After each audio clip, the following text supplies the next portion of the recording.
Hey everyone, it is DMV Test Buddy again. Welcome back.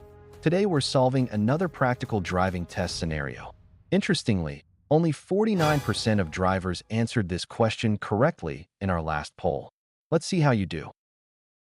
Looking at this intersection, which directions is the driver allowed to go? Here are the options. Option A, left and straight only. Option B, straight and right only. Option C, straight only. Option D, straight, left, and a U-turn. Take a moment, choose your answer, and write it in the comments before we explain the solution.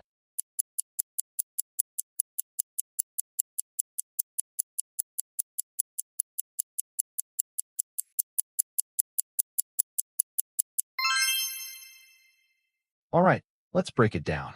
First, look at the road signs. The top sign shows the end of a one-way road, meaning the driver is currently driving on a one-way street that ends at this intersection. The lower sign shows that the road being crossed is a one-way street going from right to left. So what does that mean? Turning right would send the driver against traffic, which is illegal. So turning right is not allowed. The signs themselves do not forbid going straight or turning left, so both directions seem possible at first. But here's the key detail.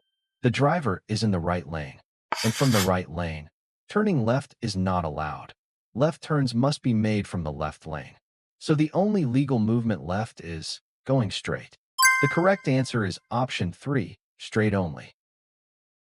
Nice work if you got it right. Share this with your friends and see if they can solve it without mistakes too.